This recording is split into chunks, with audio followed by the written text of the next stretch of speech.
Performa motor Ducati yang bagus saat ini awalnya dimulai di tahun 2015 ketika Gigi Dall'Igna pertama kali mendesain motor Desmosedici yang benar-benar berbeda dari tahun sebelumnya. Proses untuk bisa mencapai performa motor yang sangat baik seperti saat ini membutuhkan waktu yang lama karena Ducati harus menguji coba motor dengan pembalap resminya untuk membuktikan bahwa pengembangan yang dilakukan ini efektif.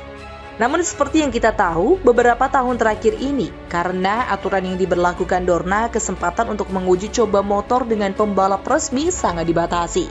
Sehingga hal ini memperlambat proses pengembangan Ducati. Kru Chief Bagnaia, Christian Gabbarini, meyakini bahwa Ducati mengambil langkah maju ketika menempatkan Pecco Bagnaia dan Jack Miller di tim pabrikan. Karena gaya balap Bagnaia dan Miller sangat membantu tim insinyur Ducati untuk membenahi kelemahan utama motor Desmosedici, yaitu dalam hal menikung. Ini karena kemampuan Bagnaia yang bisa melepas rem dan kemudian menikung menuju tikungan lebih cepat dari Andrea Dovizioso.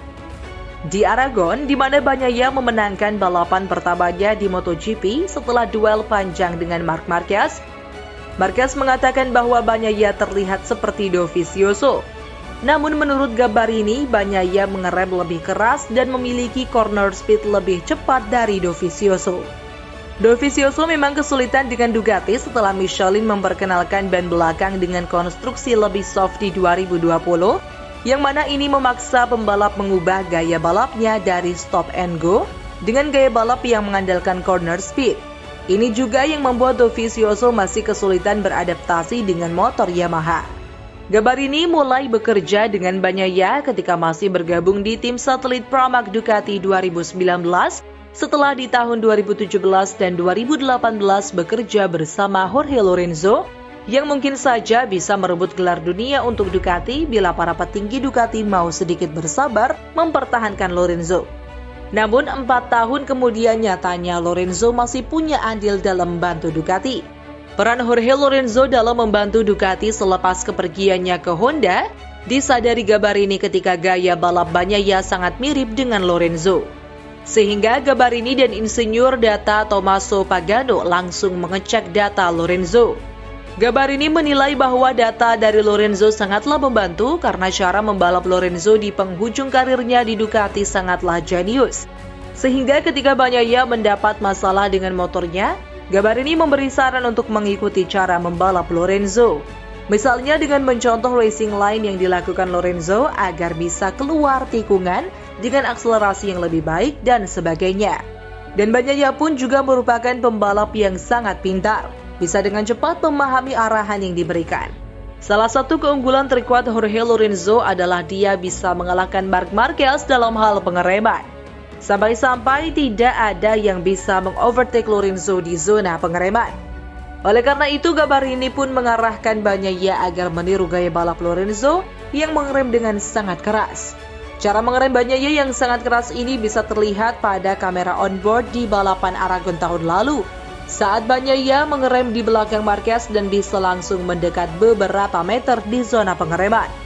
Di akhir tahun lalu hanya ada satu permintaan Bagnaia pada Ducati untuk musim 2022 ini, yaitu menginginkan motor yang lebih lincah, terutama di tikungan cepat.